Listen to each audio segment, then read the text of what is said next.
ይህ ኖተ ዲሞክራሲ የኢትዮጵያ አንድነት ድምጽ ነው። ኖተ ዲሞክራሲ የኢትዮጵያ አንድነት ድምጽ በየቀኑ በኢትዮጵያ ሕዝባዊ አብዮታዊ ፓርቲ ኢህአፓ እየተዘጋጀ የሚቀርብ የሳተላይት ስርጭት ነው።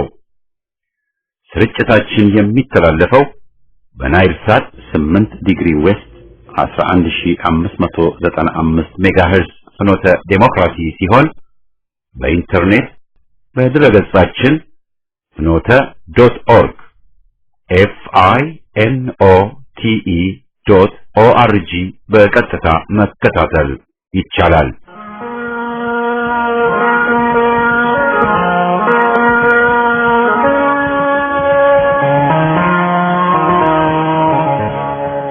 ጤና ይስጥልኝ። እንደምን አመሻችሁ አድማጮቻችን። ዛሬ እሁድ ሰኔ 9 ቀን 2011 ዓመተ ምህረት ነው። ፍኖተ ዲሞክራሲ የኢትዮጵያ አንድነት ድምጽ በየቀኑ ከምሽቱ 1 ሰዓት እስከ 3 ሰዓት የሚያስተላልፈውን መደበኛ ፕሮግራም አሁን ይጀምራል። የምሽቱ ዝግጅታችንን የምንጀምረው በሳምንት ውስጥ የተጠናቀሩትን አበይት ዜናዎች በምንተነትንበት የፍካሬ ዜና ፕሮግራማችን ይሆናል።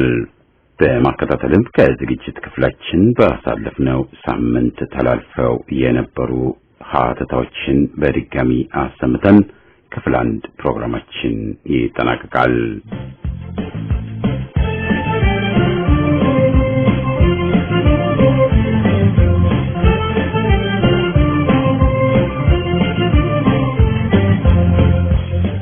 ፍካሬ ዜና። በዚህ ፕሮግራም በአገራችን የተከናወኑትን ዋና ዋና ዜናዎች እንተነትናለን፣ እንተቻለን።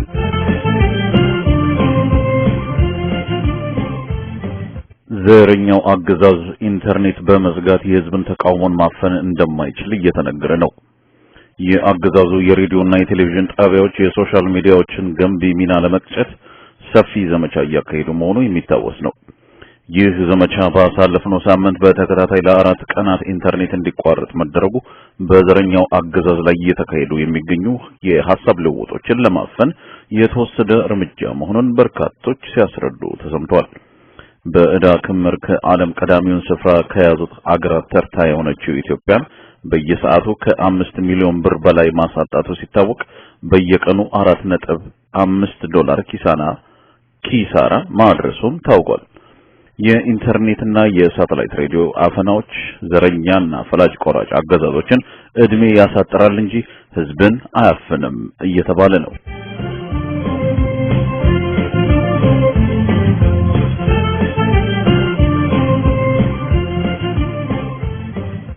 በህገ ወጥ መንገድ በአዲስ አበባ ህዝብ ላይ የተሰየመው የታከለ ኡማ አስተዳደር ነዋሪዎችን ለማፈናቀል ያወጣው ዕቅድ ከፍተኛ ነቀፌታና ተቃውሞ እየገጠመው መሆኑ ተነገረ።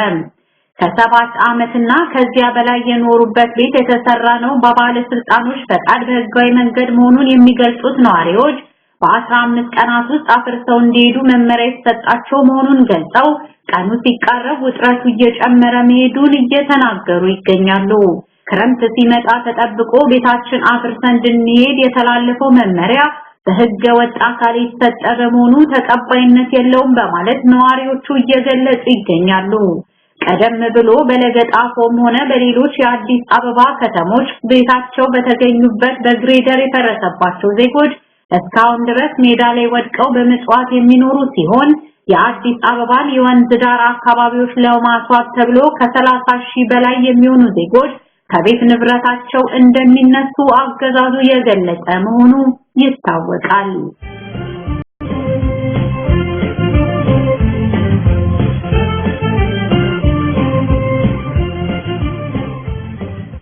የኮሌራ ስርጭት በአጭር ጊዜ መስፋፋቱ አስደንጋጭ ነው ተባለ።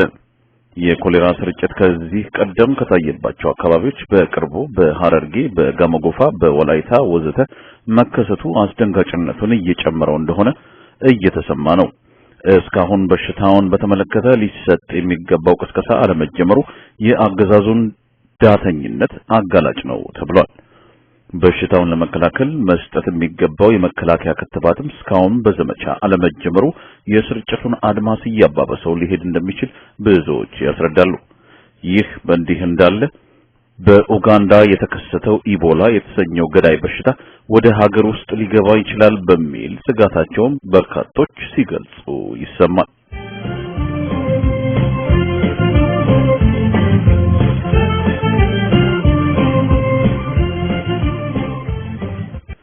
የሲሚንቶ ዋጋ እየናረ መሆኑ ታወቀ።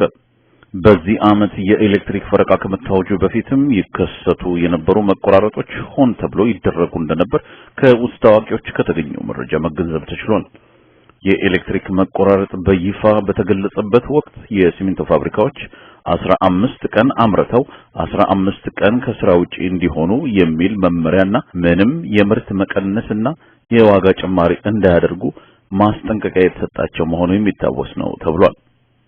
ይህ የኃይል መቆራረጥ ፋብሪካዎቹ የማምረት አቅማቸውን ከ60 ከመቶ በላይ በመቀነሱ በገበያ ውስጥ የሲሚንቶ እጥረት ሊከሰት በመቻሉ በሲሚንቶ ነጋዴዎች አንድ ኩንታል ሲሚንቶ ቀደም ሲል ይሸጥ የነበረው 260 ብር ሲሆን በአሁኑ ወቅት 410 ብር መድረሱን በተጨባጭ ለማወቅ ተችሏል። ይህ ሁኔታ በዚህ ከቀጠለ ሀገሪቱ ልትወጣው የማትችልበት የኢኮኖሚ ቀውስ ውስጥ ልትዘፈቅ እንደምትችል የምጣኔ ሀብት አዋቂዎች ያስረዳሉ።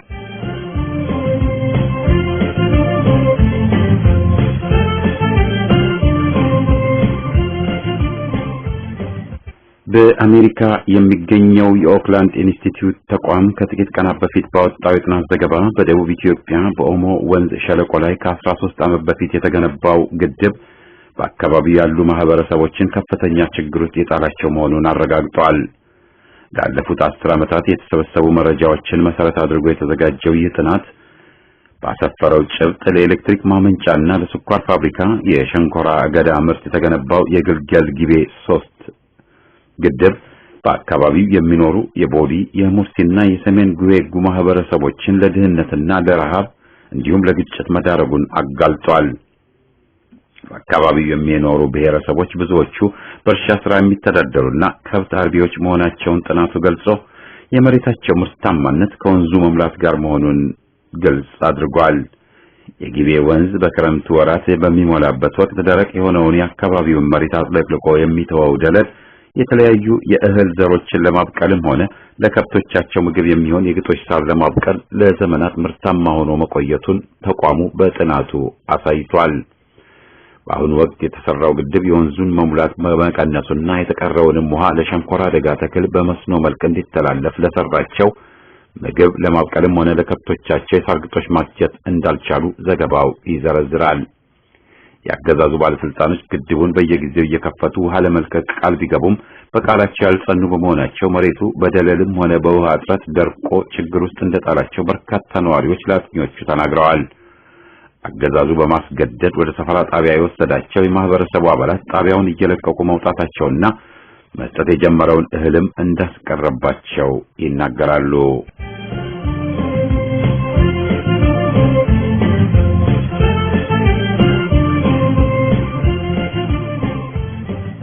የዘንድሮ ብሔራዊ ፈተናዎች ከወትሮ በባሰ ሁኔታ መካሄዳቸው ተገለጸ። የትምህርት ጥራቱን እመቃት ከከተቱት አንዱ የፈተናዎች አሰጣጥ መሆኑ የሚታወቅ ሲሆን በተለይ ደግሞ ብሔራዊ ፈተናዎች ሙሉ በሙሉ በኩረጃ እንዲካሄዱና ፈታኝ መምህራን በገንዘብ እየተገዙ መልሶችን ለተማሪዎች እንደሚያቀርቡ በስፋት ይነገራል።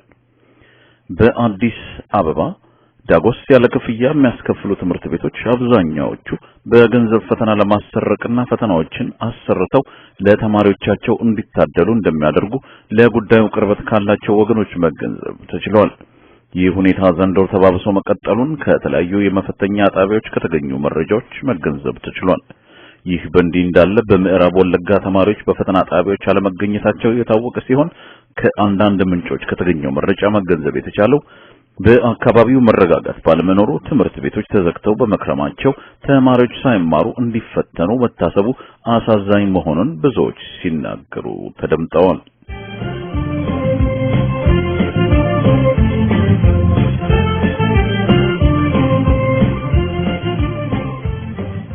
የህዝብና የቤት ቆጠራ መራዘም አነጋጋሪ ሆኗል ተባለ። ከዚህ ቀደም ለ3 ጊዜያት መራዘሙ የሚታወቀው የህዝብና የቤት ቆጠራ ለ4ኛ ጊዜ መራዘሙ የሀገሪቱን የጸጥታ ሁኔታ አለመረጋጋት የሚያሳይ ነው ተብሏል። በየጊዜው ለህትመት ለቆጣሪዎች ስልጠና ወዘተ የወጡት በሚሊዮን የሚቆጠሩ ገንዘቦች ጉዳይ እሳት እንደገባ ቅቤ መቆጠሩ የሚያሳየው የአገዛዙን ደንታቢስነት ብቻ ሳይሆን ድንቁርና ነው እየተባለ ነው። እስከ አንገቷ በዕዳ የተዘፈቀችና በርካታ ሚሊዮኖች በረሃብና በበሽታ በሚማቀቁባት ሀገር እንዲህ የመሰሉ በርካታ የገንዘብ ጨዋታዎች እንደሚደረጉ መገመት ይቻላል ተብሏል።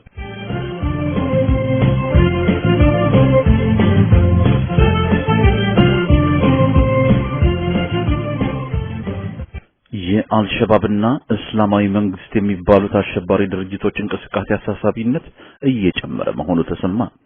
ሰሞኑን አሜሪካ በአፍሪካ ያሰማራችው ጦር ጠቅላይ አዛዥ የሆነው ጀነራል ቶማስ ዋልድሃውሰር የአፍሪካ ቀንድን ከአልሸባብና ከእስላማዊ መንግስት የሽብር ወረራ መከላከል በሚቻልበት ሁኔታ ላይ ኦማር ጉሌህን ጨምሮ ከጅቡቲ ከፍተኛ ባለስልጣናት ጋር የሁለትዮሽ ውይይት ማካሄዱን ከተለያዩ የዜና ምንጮች መገንዘብ ተችሏል።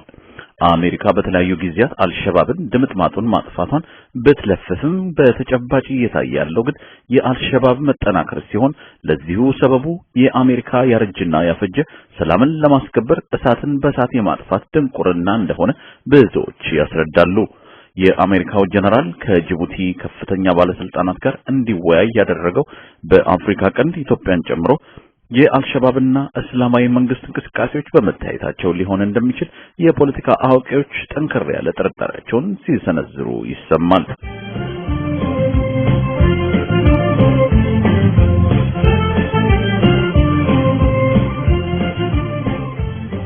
ስርዓት አልበኝነት በመላ ሀገሪቱ እየተስፋፋ መሄዱ ስጋት ፈጥሯል። በበርካታ ቦታዎች በተለይ በከተሞች በቡድን የተደራጁ ወሮበሎች ዜጎችን እያስቆሙ የሚዘርፉ መሆናቸው የተገለጸ ሲሆን ደቡብና በደቡብ ምስራቅ ሁኔታው ተባብሶ ይገኛል ተብሏል። ከማዕከላዊ ኢትዮጵያ ወደ ምስራቅ ኢትዮጵያ እንዲሁም ከሀገሪቱ ምስራቅ ወደ መሃል ሀገር የሚጓጓዙ ተሽከርካሪዎች መንገደኞችን፣ አሽከርካሪዎችንና ረዳቶችን እያስፈራሩ አንዳንዴም እየደበደቡ ገንዘብ የሚቀበሉ ቡድኖች ከጊዜ ወደ ጊዜ እየተጠናከሩና እየተስፋፉ መሄዳቸውን የዜና ምንጮች ዘግበዋል። የአካባቢው አስተዳደር ባለስልጣኖችም ሆነ የፖሊስ አባላት ሁኔታውን ሊቆጣጠሩት አልቻሉም ተብሏል።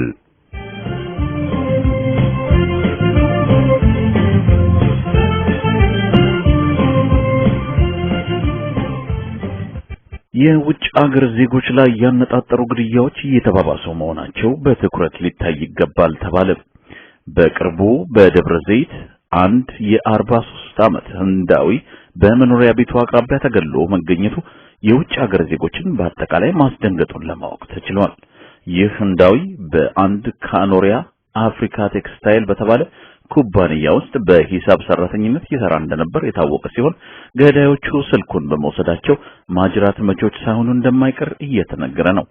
የሰውየው አስክሬን ወደ ህንድ ፓንጃብ መጓዙን ተያይዞ ከደረሰን መረጃ መገንዘብ ተችሏል።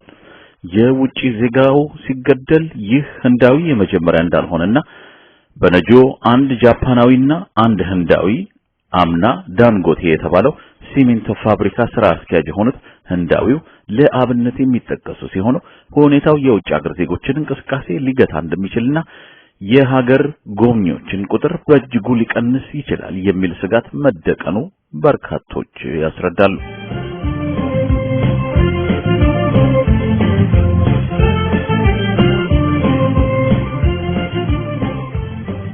ውድ የፍኖተ ዲሞክራሲ ሬዲዮ አድማጮች ለዕለተ ሰንበቱ ያዘጋጀነው የፍካሬ ዜና ይሄን ይመስል ነበር። ከሌሎች መርሃ ግብሮች ጋር አብራችሁን ቆዩ።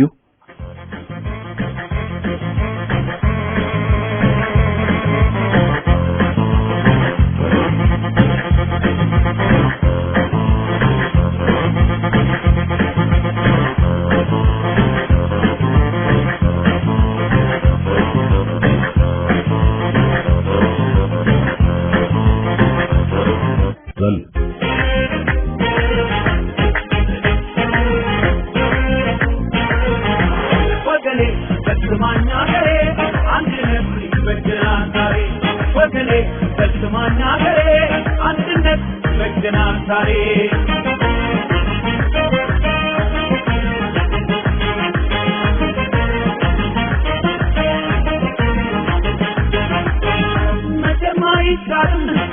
ኢትዮጵያዊነቱ መኖር ግን አይቻል ያለ ነፃነቱ ማነው ሰጪ ማነው ከልካይ ሰው እንዳቻው ቢኖር በአገሩ ላይ ማነው ሰጪ ማነው ከልካይ ሰው እንዳቻው ቢኖር በአገሩ ላይ ወገኔ ፈጽማኛ ሀገሬ አንድነት በጀናን ዛሬ ወገኔ ፈጽማኛ ሀገሬ አንድነት በጀናን ዛሬ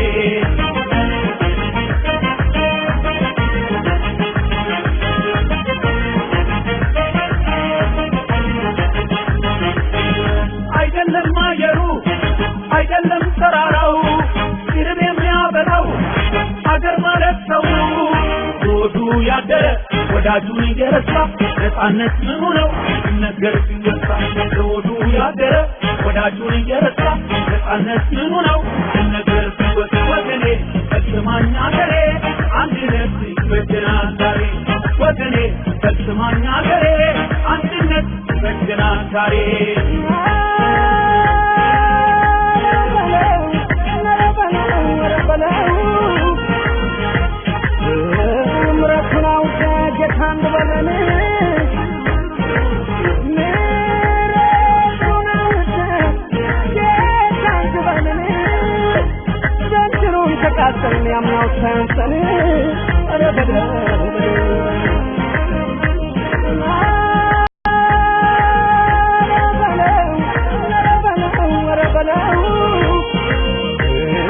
አገሩን አይለቅም መቼም ካልገባው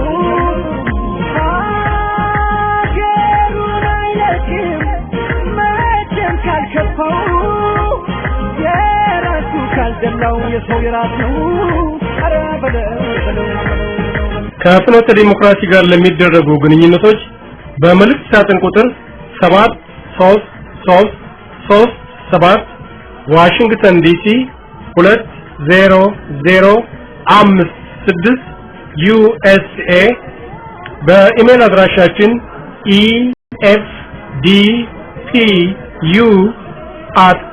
efdpu@aol.com በፌስቡክ አድራሻችን ፍኖተ ዲሞክራሲ ፍኖተ ርዕይ መጠቀም የምትችሉ መሆኑን እንገልጻለን።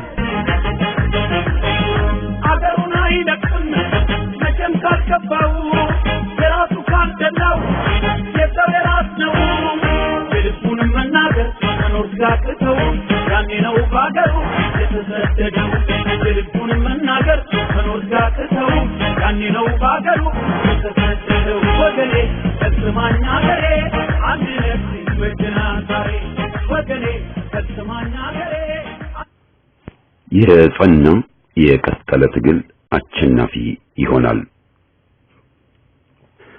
በዓለም ዙሪያ ጭቁን ህዝቦች ለመብታቸውና ለሀገራቸው የሚያደርጉት ትግል እያየለ መሆኑ ይታያል።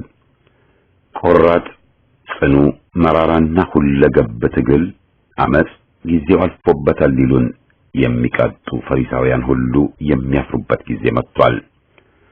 ያባ በዚህ መስክ በትግል ላይ ላለውና መስዋዕትነትን ለሚከፍለው የጎረቤት ሱዳን ህዝብ ያለውን ሙሉ ድጋፍ እንደገና ይገልጻል።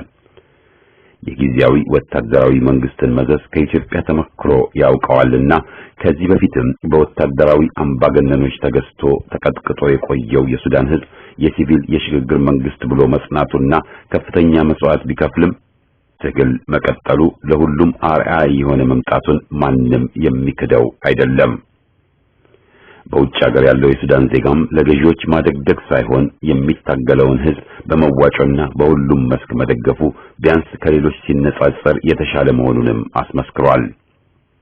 ተያይዞም የባዕዳን ጣልቃ ገብነት በተለይም በአፍሪካ ቀንድ የሳውዲና ኤሚሬትስ አይን አውጣ ብጥበጣ ለህዝብ ትግል ሁሉ አደጋ እንደሆነ ይታያል። ድል ለሱዳን ህዝብ። የህዝባችን ትግል ውጤታማ የሆነው በጋራና በህብረት በመካሄዱ ብቻ ሳይሆን በኢትዮጵያዊነት ላይ በመመስረቱ እንደነበር አውቀናል። ይህ ደማቸው ደማችን ነው በሚል የመጣው ትስስር ወያኔ ሊያፈርስ ያልቆፈረው ጉድጓድ ባይኖርም ኦህዴድ ደግሞ የኦሮሞውን ትግል ቄሮ በሚለው ቡችላው ሊያስቀማ ተሯሩጦ እንደነበር ታዝበናል። በረከት ስምዖንና ወያኔም በአማራው ላይ ብአዴን የሚባለውን ነፈዝ ቡድን ለቀውበት ህዝብ ጠላቱን አፈር ሳያስግጥ ሊደናቀፍ ቻለ። እንደ ሱዳን ህዝብ ጥርሳችንን ነክሰን ትግላችንን መቀጠል ሳይሆን ላዘጋጁልን ምላሰኛ ዘረኛ ሰለባ ሆነን ትግላችንን አቋረጥ። ሳይውል ሳያድርም ማንነታቸውን ማለትም አረመኔ ዘረኞች መሆናቸውን ደም በደም አድርገውና በሚሊዮን አፈናቅለው አሳዩን። ሳይውል ሳያድር ያሶሳ፣ በደኖ፣ የአርባ ጉጉ፣ ምስራቅ ወለጋ ያሰፎት ነፍሰ ገዳዮችን ኮልኩለው አቅጣጫቸው ምን እንደሆነ አሳዩን።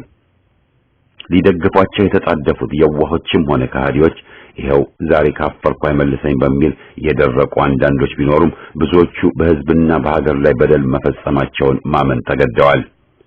ወደ ቀቢጸ ተስፋ እየዘቀጡ በገቡ መጠን ቅብዝብዝ ዝብርቅርቅ እያሉ በሀገራችንና በሀገር ወዳድ ኃይሎች ላይ ጭቃ ጅራፋቸውን ማጮህ ተያይዘውታል። ቅጥረኞቻቸው እንደ ብዱሻ ግራቀኙን እየነከሱ በተለይም በኢህአፓና በተጠሉ ህዝቦች ላይ መርዝ እየረጩ አሉ።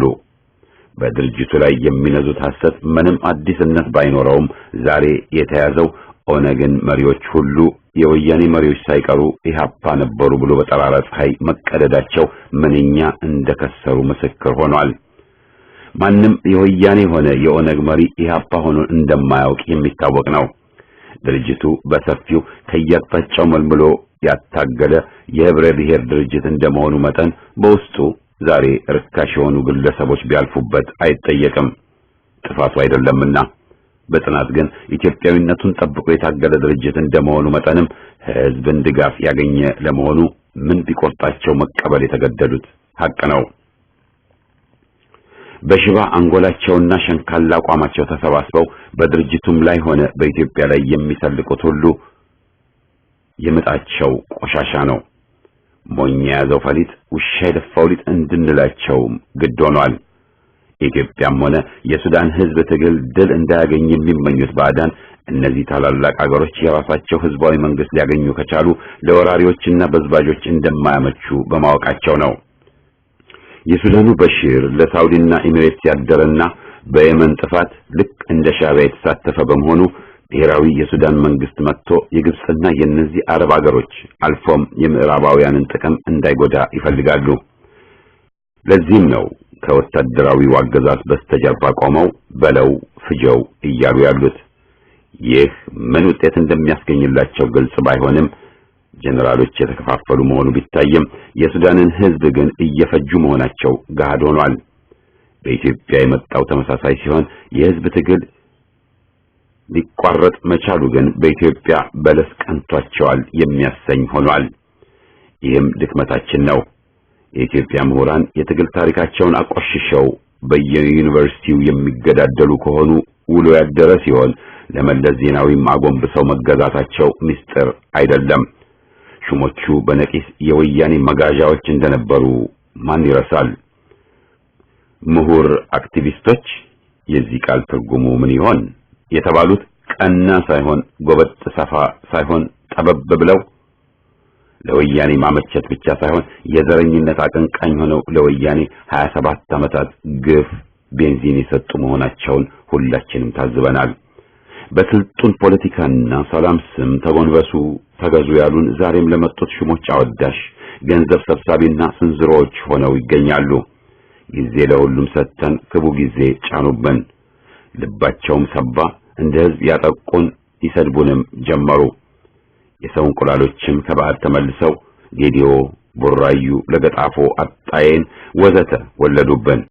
ወገበነጮች በአንድ ብሔር መስፈርት ተሹመው የሀገራችን ዕጣ ፈንታ አስጊና አሳሳቢ ማጥ እነሆ ገባ። የሱዳን ህዝብ ጸንቶ ትግል ቀጥሏል። ባንዳዎች ብቅ ሳይሉበት ቀርቶ ሳይሆን የዓመታት ትግል ያካሄዱ ተራማጅና አገር ወዳዶች ጸንተውና ተባብረው በመቆማቸው ነው። የዚህ ትምህርታዊነቱ ክቡርና ከፍተኛም ነው። ሱሪያችን በራሱ ወልቆ መቀነታችን በራሱ ተፈቶ ሲያዋርዱን ዝምታ መለያችን መሆኑ ያሳፍራል። ዛሬም ቢሆን ጠላትን ወዳጅ ማለት ኢትዮጵያን ያደማና ወያኔን ያመጣብንን ኃይል የናቅፋው ጀግና ብሎ ማቀፍ፣ ፍጅት ያካሄዱብንን አጨብጭቦ ማቀፍ፣ የለየላቸውን ዘረኛ ወያኔዎች ለውጥ አምጪ ብሎ ከጫማቸው መነጠፍ፣ ይህ ሁሉ አሳፋሪ ነው። ኢትዮጵያዊነትን ክዶ ወደ ጎጥ መዘቅዘቁ ደግሞ ወልደህ አጉር ብቻ ሳይሆን ከሃዲ፣ ባንዳ፣ ወንጀለኛና ማፈሪያ ያስብለናል። ህሊና ቢኖር ሱባኤና ምነና በተገባቸው ነበር። ህዝባዊ መሪ አይፈለግም አይገባውም ብለው ህዝባችንን የሚግጡት ባለጌ ምሁሮች አድርባይነታቸውን ማጠየቂያ ለመስጠት እንጂ ሀቅ የላቸውም። የኢትዮጵያ ህዝብ ሁሉን ያሳተፈ የሽግግርና ብሎም ህዝባዊ መንግስት ሊመሰረት ፍላጎት ብቻ ሳይሆን ችሎታውም አለው።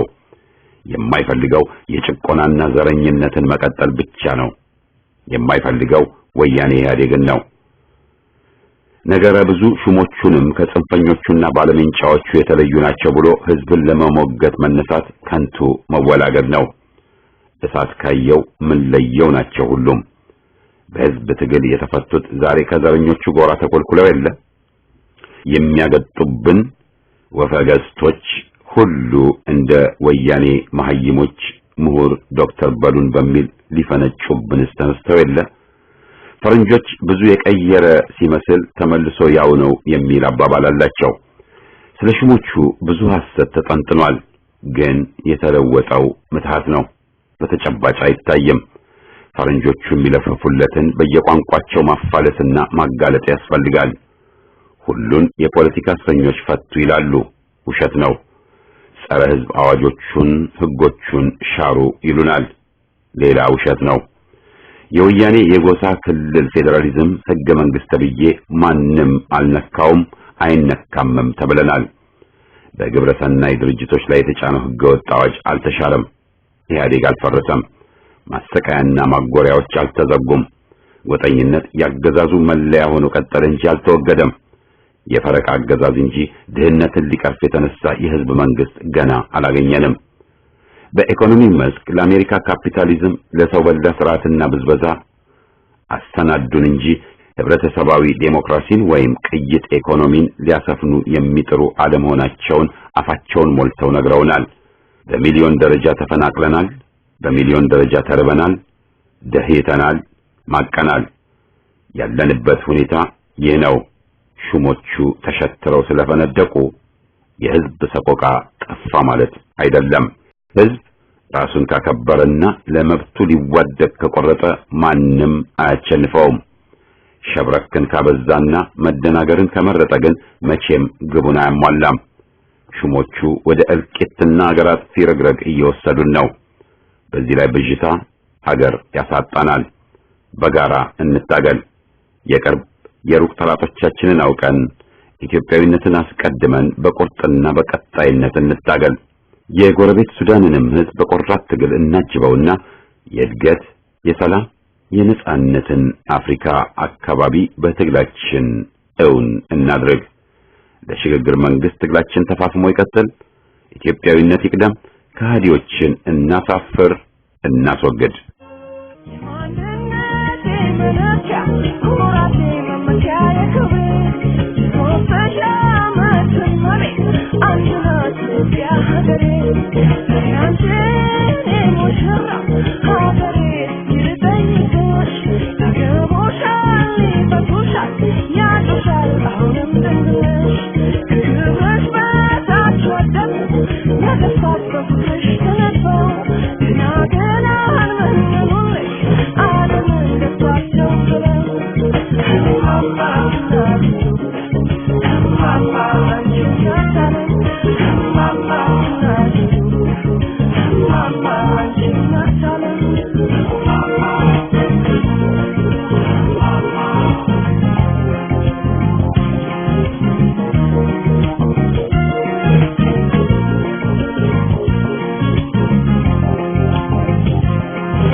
የኢትዮጵያ ሕዝባዊ አብዮታዊ ፓርቲ ልሳን የሆነውን ፍኖተ ዲሞክራሲ ሬዲዮን ለመስማትና የማህበራዊ ድረገጽ ፕሮግራሞችን ለመከታተል በፌስቡክ እና በዩቲዩብ ገጻችን ፍኖተ ዲሞክራሲ ፍኖተ ሬዲዮ ብለው ቢገቡ ያገኙናል።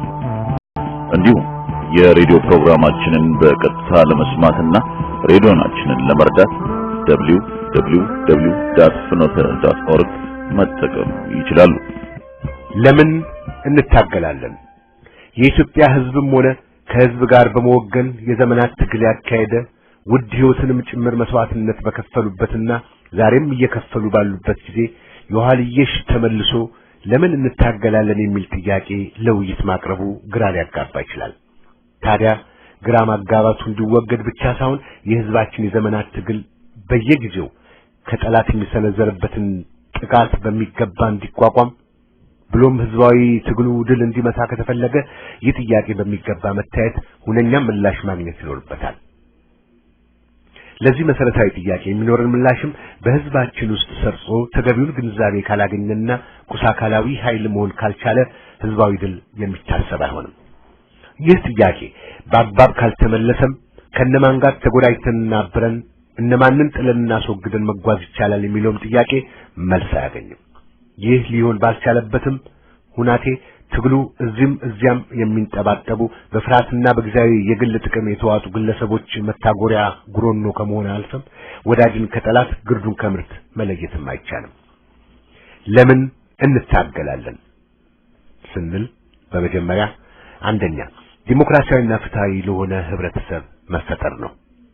ይህ ማለት በሌላ መልኩ ሲታይ እያንዳንዱ ግለሰብ ወይም ዜጋ ለራሱ ዘላቂ ጥቅምና ዋስትና የመታገል ግዴታ አለበት ማለት ነው። እንደ ሀገራችን ባሉ ዲሞክራሲያዊና ህዝባዊ ስርዓት ባልሰፈነባቸው አገሮች የፖለቲካ ትግል የግዴታ እንጂ የምርጫ ጉዳይ ተደርጎ መወሰድ አይችልም። ዛሬ በብዛት እንደሚሰማው ፖለቲካ አልወድም አያገባኝም በማለት መዋዘት ውሻ ምን አገባት እርሻ በሚል ፈሊጥም ሊታለፍ አይችልም። እያንዳንዱ ዜጋ በተናጠል ወይም በጥቅል ጥሮ ግሮ ያፈራው ንብረት በገዢዎች ፍቃድ እንዳይነጠቅ፣ ቤተሰቡ እንዳይደፈር፣ ዲሞክራሲያዊም ሆነ ፍትሃዊ ህልውናው በዘላቂነት እንዲከበር ለዚህ መሰረት ስርዓት መፈጠር የግሉን አስተዋጽኦ ማድረግ ይጠበቅበታል። በቀጥታም ሆነ በተዘዋዋሪ ከዲሞክራሲያዊና አምባገነን ገዢዎች ጋር በመተባበርም ሆነ በመመሰጣጠር የተገኘ ጥቅምና ትርፍ ሁሉ ገዢዎች በህዝብ ትግል ተገፍተው ሲወገዱ አፈራን የሚሉት ሁሉ የሚመኩበት ንብረት ሳይሆን የሚጠየቁበት ህዝባዊ ፍርድንም የሚቀበሉበት ዕዳ ነው። ለፍተን ጥረን አፈራን የሚባለው ንብረት ለልጅ ልጅ የሚተላለፍ ሳይሆን ከገዢዎች መውደቅ ጋር ራስንም ይዞ የሚጠፋ ንብረት ነው። ይህ እውነት በራሳችን ሀገርም ካለፉት ሁለት ዲሞክራሲያዊ መንግስታት ጋር አብረው የህዝብን ብሶት ጆሮ ዳባ በሚሉ ንብረት ያካበቱ ዛሬ የት እንዳሉና የት እንደደረሱ የምናውቀው ታሪክ ነው። ዛሬም ከዚህ ዘረኛና ጠባብ ጸረ ኢትዮጵያ ቡድን ጋር በመመሳጠር የሚካበት ንብረት መንገዱ ተመሳሳይ ነው። ለዲሞክራሲያዊና ፍትሃዊ ስርዓት እንታገላለን ስንል ባጭር ሳይሆን ረጅምና ዘላቂም እይታን ኖሮን መሆን አለበት። አጠቃላይ ህብረተሰቡ ዲሞክራሲያዊና ፍትሃዊ መብቱን በተነፈገበት ሁናቴ አገኘን የሚሉት መብትና ጥቅም በጣም ጊዜያዊ ነው። ገንዘብን በሳት ማቃጠል፣ ቤትን በድቡሽ ላይ መስራትም ነው የሚሆነው። ቤትም ሀገርና የታሪክ ወቅት መንግስት ቋሚ አይደለም። ዲሞክራሲያዊ ስርዓት በሰፈነበት ምድር መንግስት በሰላማዊ መንገድ በብዙሃኑ ድምጽ ይለወጣል። ይህ መሆን ሲቻል የሚለወጠው መንግስት እንጂ ፍትሃዊና ዲሞክራሲያዊ ስርዓቱ አይናጋም። ይህ በሌለበት ሁናቴ ደግሞ ይህ ዲሞክራሲያዊና አምባገነናዊ መንግስት በህዝብ አመጽ የሚጠየቀው መስዋዕትነት ተከፍሎ ይወገዳል። ታሪክ ከነዚህ ሁለት መንገዶች ውጪ ያሳየው እውነት የሰጠው ምስክርነት የለም። ስለዚህ ነው ከአምባገነንና ዘረኛ ገዢ ቡድን ጋር አብሮና ተመሳጥሮ ወይም ወግኖ የሚገኝ መብት የሚፈራም ንብረት ጥቅም የለውም የምንለው ይህን እውነታ ስለሆነ የተገፋውና የተረገጠው ብዙሃን ክፍል ብቻ ሳይሆን አተረፍን የሚሉ ጭምር ትግሉን በውቡ መቀላቀል መርዳት አለባቸው የሚባለው በሰፊው ህዝብ ቁስል ጨው እየነሰነሱ የራስን ምቾትና ድሎት ለማግኘት መጣር የዋሊደር እንጂ የሚያስከትለው መዘዝ የከፋ ይሆናል። የወጋ ቢረሳ የተወጋ አይረሳም ነውና ፍትህና ርትዕ በሰፈነባት ኢትዮጵያ ተጠያቂዎች ይሆናሉ። ለግል ጥቅም እየተባባጡ ራስን ለታሪክ ፍርድ ማዘጋጀት አይገባም። ሁለተኛ የምንታገለው ሉዓላዊት ኢትዮጵያ የሁሉም ዜጋ መብትና ነጻነት በተከበረባት ሁናቴ ነው። የሰው ልጅ በሞላ የትም ይኑር የት ሲታገልም የኖረው ለዲሞክራሲያዊና ሰብአዊ መብቶቹ መከበር፣ ሁሉንም ላቀፈ ፖለቲካዊና ኢኮኖሚያዊ መብት ብልጽግና፣ የሁሉም ዜጋ ባህልና ቋንቋ ለተከበረባት ምድር፣ ፍትህና ርትዕ ለሰፈነባት ሀገር ነው። ለነዚህ ቁም ነገሮች ከመታገል ውጪ ለእያንዳንዱ ዜጋ መብት መከበር መፍትሄ ሊያመጣ የሚችል የትግል መስመር በጭራሽ በታሪክ አልታየም። ለመገንጠል ሌላ ሀገር ለመባል መቆም፣ የዚህኛው ወይም የዛኛው ብሔር ትግል አራማጅ ነኝ ብሎ መኮፈስ የማንኛውንም መብት አላስከብርም፣ ከላይ የተጠቀሱት መሰረታዊ የሰው ልጅ ፍላጎቶች አያሟላም። የህዝብ መብት መሟላት የቁጥር ብዛት ወይ ማነስን ተደርጎ መታየት የለበትም። ኦሮሞውም ይህን ያህል ሚሊዮን፣ አማራው እንደዚህ፣ ትግሬው ይህን ያህል በሚል መስፈርት መብት አይሰጥም ወይም አይነፈቅም። መብት የቁጥር ብዛት ወይም የማነስ ተፈጥሮ የለውም። ለመብት መታገል በጎሳ ወይም በብሔር መጎዳጀትንም አይጠይቅም። የመገንጠልና የመነጣጠል ሁናቴ የመብት ጥያቄ ቢያሟላ ኑሮ ከብዙ ዓመታት በፊት አንድ የነበረው የህንድ ሀገር ዛሬ ህንድ፣ ፓኪስታን፣ ባንግላዴሽ ተብሎ እንዲበተን የተደረገው ህዝብም በተሰጠው አዲስ ሀገር ስር ዲሞክራሲያዊና ሰብአዊ መብቶቹ ተከብረው በኖረ ነበር። ፍትህና ርትዕም ተገቢ የክብር ቤታቸውን በያዙ ነበር። ይህ ግን አልሆነም፣ አልታየም። ዛሬም እንደ ወትሮ በህንድ ሁካታ፣ በፓኪስታን አዲስና የባሰ ትርምስ፣ በባንግላዴሽም ለቅሶና ዋይታ ሰፍኖ ይታያል። ለዲሞክራሲና ሁለገብ የሰው ልጅ መብት መሟላት የሚደረገው ትግል ግን በተለያየ ፎርምና መልኩ ቀጥሏል። ከዚህ ሁሉ የአካባቢና ዓለም አቀፋዊ ተመክሮ ልንማር የምንችለው አንድን ሀገር በሺህ ቦታ መበታተን ወይም ለእያንዳንዱ ብሔር ነጻ ሀገር መባል መቀላመድና መሯሯጥ ያመጣል የመሰረታዊ መብትን መሟላት ሳይሆን በሁሉም አንጻር የተዳከሙ ትናንሽ ጎጦችን መፍጠር ብቻ ነው ያመጣልን። የቀድሞ ዩጎዝላቪያ በ7 እና በ8 የተለያዩ አካሎች ተበልቶ አጠቃላይ ህዝቡ ተሸንሽሎና ተከፋፍሎ እንዲኖር በመደረጉ እያንዳንዱ ጎጥ ሀገር እርስ በርሱ የሚበላላና የሚጠባበቅ ሆኖ እንዲኖር ተፈርዶበታል። ይህ እንዲሆንና እንዲሳካ ትልቅ አስተዋጽኦ ያደረገው ዓለም አቀፋዊና የምዕራቡ ካፒታል እነዚህን በኃይል የኮሰመኑና የተከፋፈሉትን ሰው ሰራሽ ሀገሮች ለየብቻቸው በአውሮፓ ማህበረሰብ ጥላ ስር በአባልነት በማካተት ለከፋ የካፒታል ብዝበዛና ምዝበራ እያዘጋጃቸው ነው። ዛሬ ርካሽ የሰው ጉልበትና የተማሪ ሰው ኃይል ጭምር ከቀድሞ ምስራቅ አውሮፓ ሀገሮች ፖላንድ፣ ቼክ፣ ሰርቢያ፣ ኮርሺያ፣ ኮሶቮ ወዘተ ወደ ምዕራቡ እየፈለሰ ለምዕራብ ካፒታሉ ብዝበዛም እየተዳረገ ነው። በእነዚህ ነፃ ወጡ በሚባሉት የምስራቅ አውሮፓ ሀገሮች ያሉትም አዲስ በቀልና እንጭጭ ባለሀብቶች ከባለጡንቻው የምዕራብ አረብ ከበርቴና ኢንዱስትሪያል ኃይል ጋር መፎካከር ስላልተቻላቸው የእያንዳንዱ የምስራቅ አውሮፓ ሀገሮች የተፈጥሮ ሀብትና እሴት ነፃ ገበያና ነፃ ውድድር በሚል ሽፋን እየተበዘበዘና እየተራቆተ ነው። በሆቴሎች፣ በገንዘብ፣ በኢንሹራንስ፣ በቱሪዝም ወዘተ መስኮች ጭምር የምዕራቡ ባለሀብትና የኢንዱስትሪ ባለንብረት የከፋ ቁጥጥርና ብዝበዛ እያካሄደ ነው። መንገዳዳሪው ዳቦ ለማኙ ጨመረ እንጂ አልቀነሰም። ይህን እውነት ለማረጋገጥ ሌትላንድ ዋና ከተማ ጌጋ መሄዱ ብቻ በቂ ነው። በቀኝ ቢኬድ ቫላ ኢንሹራንስ ወዘተ እያለ ይነበባል። ከተማው ቢታሰስ የሚታየው ለካንዲግ ቫይኪንግ ሆቴል፣ ኢኪያ ወዘተ ነው። የታሪክ ቅርስ የሆኑ ህንጻዎች ሳይቀሩ እንዲፈርሱ እየተደረገ ዘመናዊ ምዕራቡ ከበርቴ በሚያመች የንግድ ህንጻ እየተተካ ነው። ይህን ጽሑፍ ለመጻፍ ሳስብና መንደርደሪያ ሊሆኑ የሚችሉትን ሐሳቦች ስነድፍ ዛሬ በሰፊው የሚነገርለት ዓለም አቀፋዊ የፋይናንሻል ቀውስ ገና በይፋ አልተከሰተም ነበር። ከዚህ ክስተት በኋላ ግን እነዚህ የፖለቲካ ሀገሮችና የቀሩትም የቀድሞ ምስራቅ አውሮፓ ሀገሮች ይህ የኢኮኖሚ ወይም የፋይናንሻል ቀውስ ምን ያህል እንደጎዳቸው የበለጠ ለማወቅ ፍላጎት አልቀነሰም። ባጭሩ እነዚህ የቀድሞ የምስራቅ አውሮፓ ሀገሮች በተለይም የቦልቲክ ሀገሮች ሌትላንድ፣ ሌትዋን ወዘተ ቢያንስ በ100 ዓመት ወደ ኋላ የተመለሱበት ሁናቴ እውን ሆኖ 2 እና 3 ትውልድ ከፍሎ የማይጨርሰው ዕዳ ውስጥ ተነግሯል። ከዓለም ባንክ፣ ከአይኤምኤፍ፣ ከተለያዩ የምዕራብ መንግስታት መልሶ ማቋቋም በሚል ሽፋን በተሰጣቸው በሚሊዮን በሚቆጠር ብድር እስረኛ ሆነዋል። የብዙሃኑ ህዝባቸው ኑሮ አዘቅዝቋል። የምዕራቡ ከበርቴ ግን ትርፉን በኮሮጆ ከቶ ዳግም ካገገሙ ዳግም ለመበዝበዝ ዝግጅቱን ተያይዟል። ይህ ሁሉ ሲታይ ነጻነት ይህ ከሆነ በአፍንጫ ይውጣ የሚያሰኝ ይሆናል። ለኢትዮጵያ ሉዓላዊነትና ህዝባዊ መብት ስንታገልም ይህንን ሁሉ ተመክሮ በመቃኘትና የተሻለ አማራጭ በማየትና ረጅም እይታ ኖሮን መሆን ይገባዋል። በሀገራችን ያሉ እንጭጭ ነጋዴዎች በአረቡና በምዕራቡ የገንዘብ ባለሀብት እየተዳመጡ በሚሊዮን የሚቆጠሩ ህዝባችን ለረሃብና ለበሽታ ተጋልጦ ሁሉ ነገር በቁጥጥራቸው ስር አድርጓል። ኢኮኖሚው አድጓል፣ ሀገሪቱ ተሻሽላለች እያሉ ማውራት አንድም የግንዛቤና ብስለት ማጣት አሊያም አርቆ ወይም ሳያውቁ ጸረ ኢትዮጵያና ህዝቧ ሆኖ መገኘት ነው። ሶስተኛ የምንታገለው ስር ነቀል ዓላማና ረጅም እይታ ያለው ድርጅት ይዘን መሆን አለበት። ብለን ትግል ውስጥ ስንገባ ከወያኔ በማይሻል የለም ከደርግ የሚብስ አይመጣም የሚል እይንታ ይዘን ወይም ትግልን መንግስትን መለዋወጥ ብቻ አድርገን መሆን የለበትም። ዘላቂነት ያለው እይታ ፈጥረን ስር ነቀል የሆነም ዓላማ ይዘን መሆን ይገባዋል። የኢትዮጵያ ህዝብም ዘላቂ ስርየትን እንጂ ትብስንና ተሻልን የማማረጥ ግዴታ ሊጣልበትም አይገባም።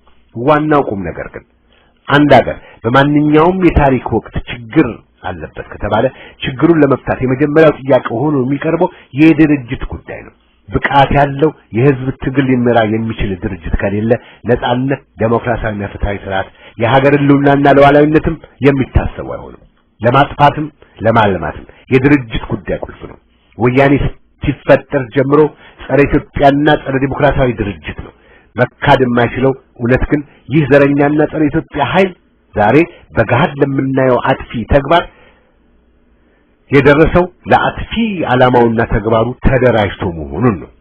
የኢትዮጵያን ህዝብ ብቻ ሳይሆን መላው ጥቁር ህዝብን ያኮራ ያደዋ ድልም የተገኘው መላው ህዝባችን በአፄ ምኒልክ አመራር ስር ተደራጅቶ ነው። በዓለም ላይ ምንም ነገር ቋሚ አይደለም። የድርጅት ተፈጥሮና ብቃት ያደራጀት ቅርጽና ይዘት በተገኘበት የታሪክ ወቅት ነው መታየትም ያለበት። አፄ ምኒልክ በኖሩበት ዘመን ቅኝ ገዢዎችን ማቸነፍ እንጂ የመሬትም ሆነ የዲሞክራሲ ጥያቄ ግንባር ቀደም ጥያቄዎች አልነበሩም። ዓለምም እንደዛሬው በኢንዱስትሪና የገንዘብ ኢኮኖሚ መስፋፋት በቴክኒክና በኢንፎርሜሽን ቴክኖሎጂ ማደግ አልተጠጋገነም ነበር። በአንድ ዓለም አቀፍ ጥላ ስር አልወደቀምም ነበር። ብዝበዛና ጭቆናም ዓለም አቀፋዊ መልክ አልያዘም። በአፄ ምኒልክ ዘመን የቅኝ ገዢዎችን የመመከትና የሀገሪቷን ሉዓላዊነት የማስከበር አበይት ጥያቄ ነበር። እሳቸውና አደራጅቷቸው ለዚህ ብቃት ከነበረው የአድዋ ታሪክ አፄ ምኒልክ የአድዋን ድል ሳያዩ ቢያልፉም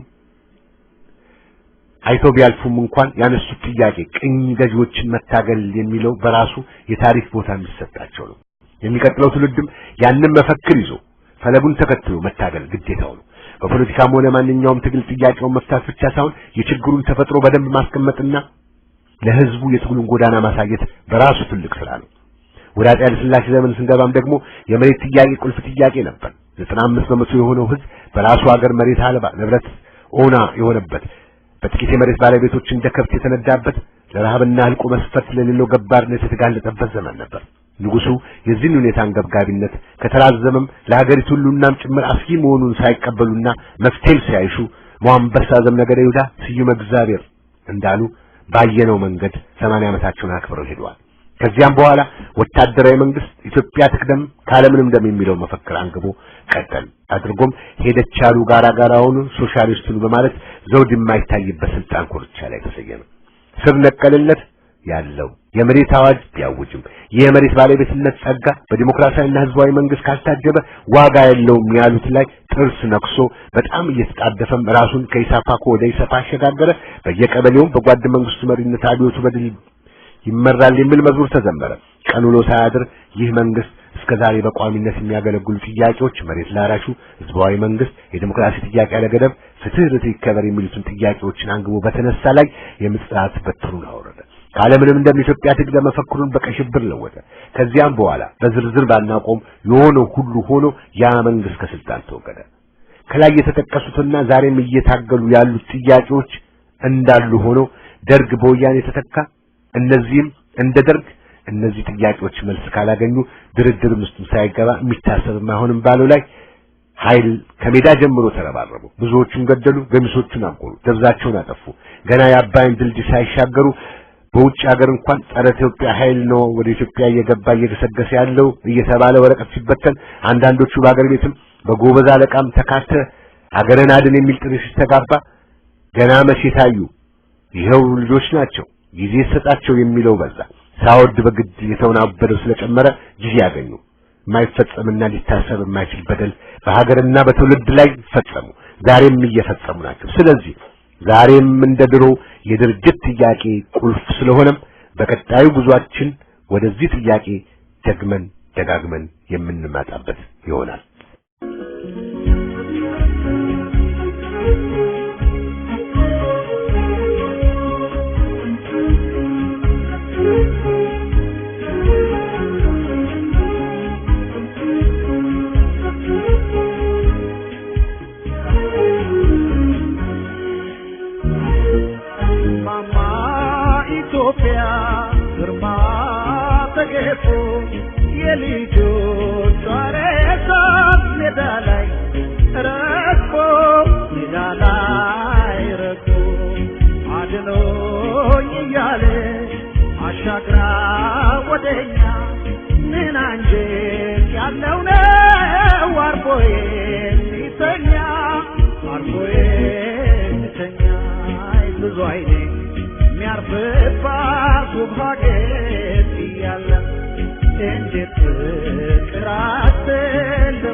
አገር እንደዋዛ ያሴሩብን ጣጣ።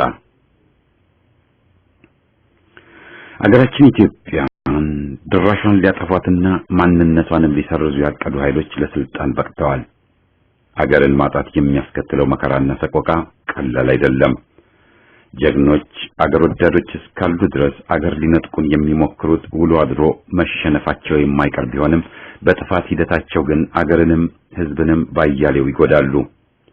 ቱርክ በአርመን ሕዝብ ላይ የፈጸመውን ፍጅትና የመሬት ቅሚያ ያስታውሷል። አገር ማጣት የሚመጣው ትውልድ ሲደክምና ተላላ ሆኖ በአገር አጥፊዎች አቅሉን ሲያጣና በጠራራ ፀሐይ አገሩን ሲነጠቅ ነው። እንደ ኢትዮጵያና ቬትናም አይነት ሕዝቦች ካየን ደግሞ የዳበረና የሰለጠነ ጦርን በጽናት ታግለው አሸንፈውና ውርደት አከናንበው ሸኝተዋል። ዛሬ ግን የዚያ አርበኛ ጀግና ትውልድ ጽናትና አንድነት አለን ወይ ብለን ስንጠይቅ መልሱ የሚያዝናና ለመሆኑ አገር እንዳናጣ ጠንክረን እንታገል ማለቱን አስፈላጊ አድርጎታል። በባዕድ ድጋፍ በስልጣን የሰፈሩብን ጠባቦች ዋናው ዓላማቸው ጸረ ኢትዮጵያ መሆኑን ዛሬ ለመቃረን መጣር ውድቅነት ነው። በቃልም የነገሩን የነበረውንና የገለማውን ዘረኛ ጸረ ኢትዮጵያ ስርዓት ሊቀጥሉ እንደመጡ ነው። በድርጊትም ከህዝብ ፍጅት ጀምሮ የራሳቸውን ጎጥ እስከ ማስቀደም ድረስ ማንነታቸውን አሳይተውናል። ኢትዮጵያን ሊያጠፉ የህዝብን መሬት ከኛ ብለው ለራሳቸው ሊጠቀልሉ አገርን በማስደፈር ሊቀጥሉ መምጣታቸው ዛሬ ገሃድ ሆኖ ያለ ሐቅ ነው። ይህን በተመለከተ በመስከረም ወር 1988 ዓመተ ምህረት ያስተላለፍነው መልእክት ዛሬም ወቅታዊ ነው። እንጠቅሳለን። ለመሆኑ አገራችን ለዚህ የመከፋፈል አደጋ ተጋልጣለች ወይ? የኢትዮጵያን አንድነት የሚሹት ሁሉ የሚሰጡት መልስ ባጭሩ አዎ የሚል ነው። አዎ አገራችን የመበታተን አደጋ አንዣቦባታል። ህዝባችን ከምንጊዜውም በከፋ የኑሮ ጉስቁልና ተጋልጧል። ዜጎች የዜግነት ክብራቸውን ተገፈዋል። ሰብአዊ መብታቸው ተረግጦ ባጭሩ ያልሆነው የለም። ለዚህ ሁሉ የዳረገን ጥንካሬው ከኛ ያነሰ አንድ አገር በቀል የሽፍታ ቡድን ነው። በህዝባችን ዳር እስከ ዳር የተጠላና ማንንም የማይወክል በታወረ የጎሳ ፖለቲካ መርህ በሚጋልብ አንድ ደካማ ቡድን አገራችን ወደ መቀመቅ እየወረደች ትገኛለች። ይህ አደጋ የትውልድ ኃላፊነት፣ ጀግና ትውልድ፣ አንድነት የመሳሰሉትን ጽንሰ ሐሳቦች የሕዝባችን የዕለት ተዕለት የውይይት ርዕስ አድርጎታል። ይህ በአገራችን ላይ ያንዣበበ የመከፋፈል አደጋና በሕዝባችን ላይ እየተፈጸመ ያለው ግፍ የሕዝባችንን የጀግና ትውልድ ጥያቄና ምኞት ጣሪያ አድርሶታል። ትውልድ አለ፣ እኛው ራሳችን ነን። ማለትም እድሜያችን አገርን የማዳን ግዳጅ ለመወጣት ብቁ ያደረገን ዜጎች በሙሉ ማለት ነው። የቀረን አንድ ነገር ብቻ ነው። እርሱም የመጣውን ብሔራዊ አደጋ በጀግንነት ለመመከት ቆርጦ መነሳትና አደጋውን መመለስ ነው። ብሎም የተሻለች አገር ለመጪው ትውልድ ለማስረከብ መዘጋጀት ነው። ሌላ ምንም ምርጫ የለንም። የኃላፊነቱን ቀንበር የተሸከመው ከፊታችን ያለው ትውልድ እያለፈ ነው። አርአያነቱን እንደ ጧፍ በመንደድ አሳይቶናል፣ እያሳየንም ነው። አንድ ትውልድ ለዘላለም ተተክሎ አይኖርምና ማለፍ አይቀሬ ነው። የኛም መተካት የግድ ይሆናል። አለበለዚያ የብሔራዊ ሕልውናችን ሰንሰለት ይበጠሳል። በሌላ አባባል አገራችን ትጠፋለች። የማይሸሹት ዕዳ ማለት ይህ ነው። ልንሸሸው ፈጽሞ የማይቻልን ኃላፊነት ነውና በአጭር ታጥቀን ተራችንን እንረከብ። የጥቅሱ መጨረሻ። ዛሬም ይህ ጥሪ በጣም ወቅታዊ ሆኖ ይገኛል። ሀገር አድን ትግሉ ወደ መጪው ትውልድ የሚለጋ ሀኬት አይደለም። ያለፈውን ትውልድ በጸያፍ ደረጃ ለመተቸትና ለማውገዝ፣ ታሪኩን ለመከለስና ለመበረዝ የተነሱ ክፍሎች የራሳቸውን ግዳጅ በመወጣትና የተሻለ በመስራት ምሳሌ መሆን ሲጠበቅባቸው የቁጭ ስኳድ የምላስ ታጋይ ብቻ ሆነው በመገኘታቸው ታሪክ እየታዘባቸው መሆኑን ሊገነዘቡ ይገባል እንላለን። ሹሞቹ እንደሆነ ምንም የማይሻሻሉ ዘረኞች መሆናቸውን ቀን ከቀን እያስመሰከሩ ናቸው። የሀገራችንን የለውጥ ሂደት ማደናቀፍ ብቻ ሳይሆን ይህ በተሰጣቸው የተላላኪ እዝ የሱዳንን ሕዝብም ትግል ሊያደናቅፉ ከነሳውዲና ግብጽ ጋር ሆነው እያሴሩ በመንቀሳቀስ ላይ ናቸው። ሹሞቹ ሆነ አገዛዛቸው የኦሮሞን ሕዝብ አይወክሉም። ወያኔ የትግራይን ሕዝብ አፍኖ ይዞ ሰፍሮበት እንጂ አይወክለውም ስንል እንደነበረው ነው። ወያኔ ትግል ሲጀምር ትግራይን መገንጠል የሚል ዓላማውን ካጋለጠ በኋላ ተቃውሞ ሲመጣበት የትግራይ ሕዝብ ፍላጎት ስለሆነ ቀስ በቀስ ልናስቀይረው እየጣርን ነው ያለውን ስናስታውስ፣ ዛሬ ደግሞ የትግራይ ሕዝብ ስለተጠቃ መገንጠልን በማቀንቀል ላይ ነው የሚለውን የወያኔ ሸፍጥ የማን እንደሆነ እናውቀዋለን። ዘረኛ ወሮበሎችና ሹሞች ሰፊውን የኦሮሞ ሕዝብ የሚወክሉ አይደሉም። የሕዝብን ኢትዮጵያዊነት በየትኛውም አቅጣጫ የሚክዱ፣ በቀጣይም ሆነ በተዘዋዋሪ የዘረኞቹን ዓላማ ከግብ ሊያደርሱ የተነሱ የተቀጠሩ በመሆናቸው ጆሮ ልንሰጣቸው ከቶም አይገባም። ኢትዮጵያዊነትን በተጨባጭ ተጻረው የመጡት ሹሞቹ ህልፈታቸው የሚመጣው ኢትዮጵያዊነትን በማጠናከር ነው። ህልፈተ ሹሞቹ ደግሞ የወያኔ የባንዳ ያንጃ ሁሉ ማክተሚያ የሚሆን ነው። የውሉ ማዕከልና የችግራችን እምብርት ኢትዮጵያዊነትን ይመለከታል። ስለዚህም ሁሉም አገር ወዳዶች ወደ ጎጥ መዝቀጥ ሳይሆን ወደ ኢትዮጵያና ኢትዮጵያዊነትን ማጠናከር ማተኮር አለባቸው። ሺህ ወገን ተባሮ ትግሉን ለነካል ነው በራስ ላይ ከች ሲል እሪታው ለምን ነው ያልነው ዛሬም እውነት ነው። በተራ ተራ እያፈናቀሉና በገጀራም እያረዱን በመንጫም እየቀሉን ናቸው። በለው በመንጫ ረደው በካራ በገጀራ ባዮቹን አረመኔዎች ሹሞቹ ከጎናቸው ሰብስበው አሰማርተውብናል። ሀገር የወገን የጠባቂ የልጅ የጀግና ያለ ስትል ጆሮና ህሊና በሆድና ከርስ ገድሎ ክህደትን በራስ መጫን ትውልድን ያስገምታል። በደፈናው አገር አትጠፋም ማለትና ሰንደቁን ማውለብለብ መፍትሄ አይሆንም። ለነገሩ የነሱ ባንዲራና የኢትዮጵያ ሰንደቅ ለየቅል ናቸው። የነሱ ጦርና የኢትዮጵያ ሰራዊት ለየቅል ናቸው። ዛሬም ቢሆን የኢትዮጵያ መንግስት የለም። ኤምባሲ የተባሉት የኦነግ መስሪያ ቤት እየሆኑ እንዳለ ሀቅ ነው። በተቃውሞ ልንሰለፍባቸው እንጂ በድጋፍ ልናቅፋቸው መታሰብም የለበትም። አገራችን ኢትዮጵያ ሳትሆን ያ እያነች ካላልን በስተቀር በአሁኑ ወቅት እስከ ትላንት ሲያወናብዱን የነበሩት ከሃዲ ምሁሮችና ቡድኖች ተጋልጠው የለቀቀን ተውሳክ ሆነዋልና ዳግም ሊያደናግሩን እድል ልንሰጣቸው አይገባም። ካዞ ቆዳ የቆረፈደ ቆዳ ያላቸው ናቸውና ይሉኝታና ኀፍረት ለከት ጋር ከተጣሉ ዘመን አልፏልና አስከሬን እንዳየ ጆፌ ብር ባሸተቱበት አዋጡ አምጡ ከማለትና የስልጣን ፍርፋሪ ለማግኘት ከመጎንበስና የሹም ጫማ ከመሳብ አይቆጠቡም። በቃችሁ ማለትና ኢትዮጵያዊነትን አስቀድመን መቁረጥ አለብን። በዚህም ዘረኞቹን፣ ወያኔዎቹን፣ በሬ ወለወደዎቹንና ከሃዲዎቹን ሁሉ ለማስወገድ ይቻለናል። በተጨባጭ ተግባር ለኢትዮጵያ መቆምና መታገል እንጂ ከትግል ርቆ አገሬ ምንም ፋይዳ አይኖረውም። ግፍ የሚሰራበትን ወገን መታደግ እንጂ ለገዳዮቹ እርዳታና ገንዘብ መለገስ ለሰኮንድም ሊታሰብ አይገባውም።